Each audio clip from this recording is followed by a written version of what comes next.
Right, we're going to be looking at, for part two, um, turtles again, but now with something called loops. Really, the whole point of turtles was to make it was to show the order code goes in, but we're also going how can you make it more efficient? There was a lot of copying and pasting, so we're really just going to do the same thing. You can even edit your old programs, and then we're going to use loops to make it more efficient. That's what loops do, they make things more efficient. So we've looked at loops before. Maybe you did Scratch in second year, maybe you didn't, but if you did, these will be familiar.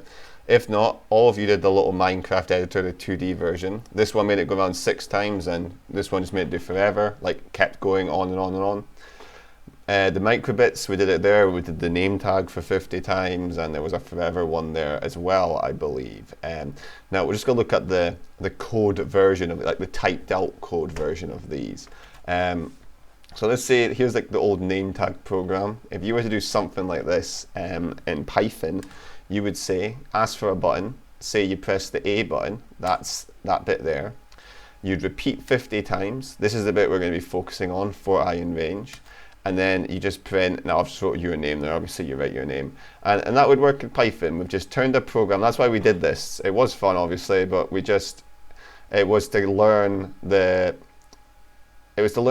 concepts of programming. Now we're looking at how you actually code it. So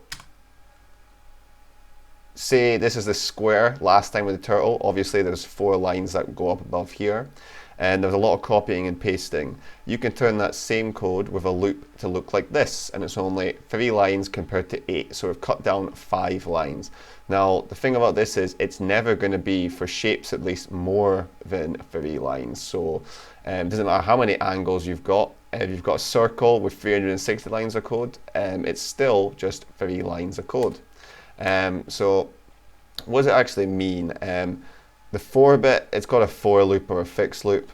I stands for index. Index as in like a counter. It's something that you're keeping track of.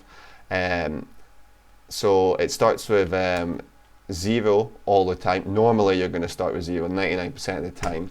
And then you say the number you want to end at. Now, the way this works is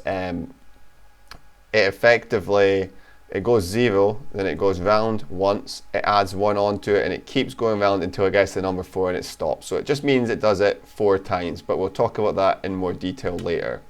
If you need a triangle, for example, you'd repeat 3 times instead of 4. So really, for this exercise, just to get to grips with it, you're looking at how many corners you need, and then you're putting them in this little bit here.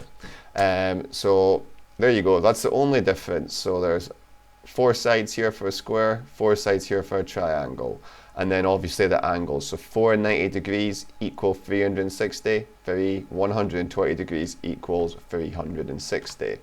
And obviously there's the shapes.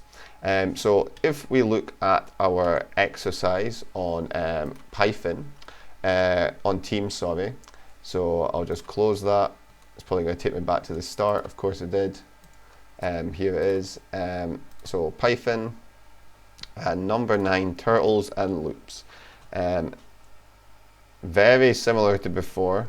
Once it loads, you just keep the same color bit, but we're just making things more efficient. So let me find here. So we'll keep those colors, but we're doing for I in range. Now this I can be anything you want, but just keep it as I for now, and we'll say 0 to 4. And then we go forward.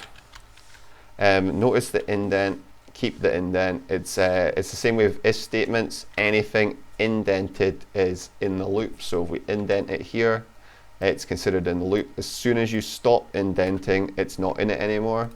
And then if we just go left 90, and now we can run that, and you get a square. If you change it, very easy, like you said, you'll just race through this worksheet. Let's make a triangle. We've got some sides there, 3 sides, 120 degrees. Run it.